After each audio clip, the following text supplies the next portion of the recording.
आस्था की आंखों से आंसू उसके पूरे चेहरे को भिगो रहे थे। उसकी निगाहें आस्था के चेहरे से होते हुए उसके घुटनों पर गई, जहां से खून निकल रहा था, और उसकी कुछ बूंदें सीढ़ियों पर गिरी हुई थी।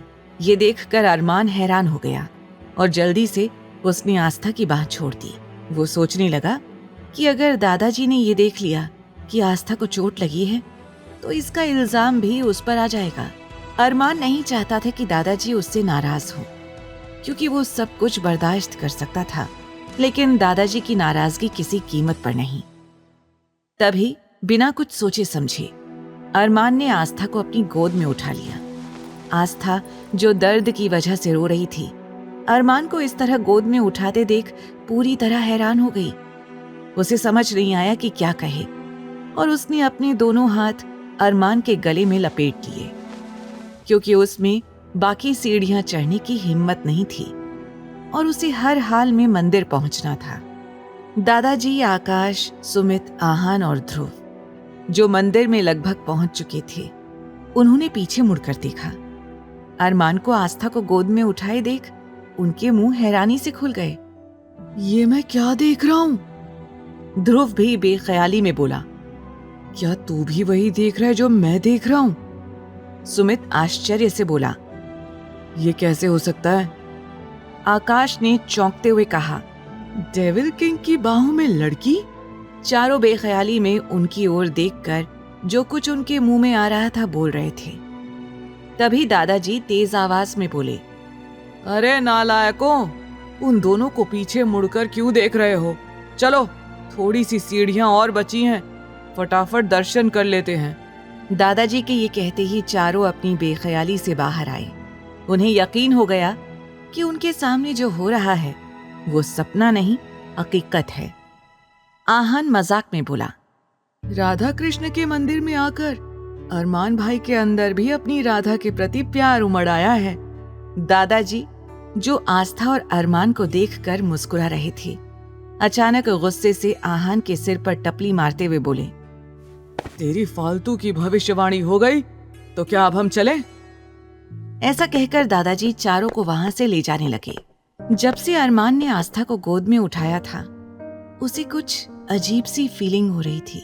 उसे लग रहा था मानो ये लड़की उसके होशो हवास पर हावी हो रही हो। आस्था उसे कोमल और सॉफ्ट लग रही थी, जैसे उसने कोई प्यारी मासूम सी गुड़िया उठा रखी हो। ये भावनाएं अरमान को अजीब लग रही थी और उसे बहुत उलझन हो रही थी।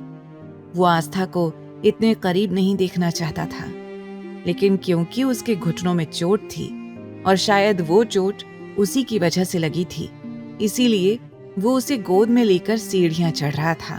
आस्था, जिसने अरमान के गले में अपनी बाहें लपेट रखी थी, उसे अरमान के परफ्यूम की खुशबू बहुत बेचैन कर रही थी। वो खुशबू उसके होशो हवास पर छा गई थी। उसे बार बार इसे महसूस करना अच्छा लग रहा था।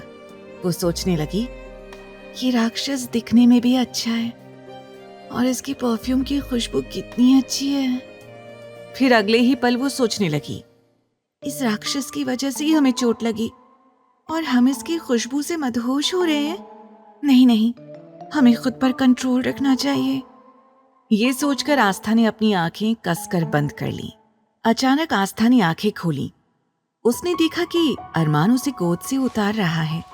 वो डर गई कि कहीं इस राक्षस ने उसे परफ्यूम महसूस करते देख लिया हो और अब वो उसे जिंदा नहीं छोड़ेगा या सीढ़ियों से फेंक देगा। डर के मारे उसने आंखें बंद कर ली और चीख पड़ी, नहीं नहीं, हमें यहाँ मत उतारिए प्लीज। आस्था के ये कहते ही अरमान हैरानी से उसकी ओर देखने लगा। आस्था ने अरमान को इस तरह देखते देख अपनी नजरें झुका ली। तभी उसने अपने आसपास के माहौल को महसूस किया। वहां सीढ़ियां थी ही नहीं। असल में वो मंदिर पहुंच चुके थे और अरमान ने उसे मंदिर में घुसते ही नीचे उतार दिया था। आकाश, ध्रुव, सुमित और आहान भी वहां खड़े थे।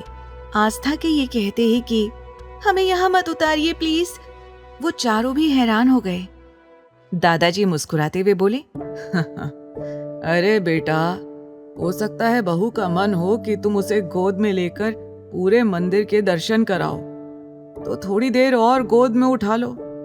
वैसे भी इतनी स्टील की बॉडी बनाई है, इसका क्या फायदा अगर तुम अपनी नाजुक सी की बीवी का वजन तक नहीं उठा सकते। दादाजी के ये कहते ही अरमान हैरान परेशान हो गया।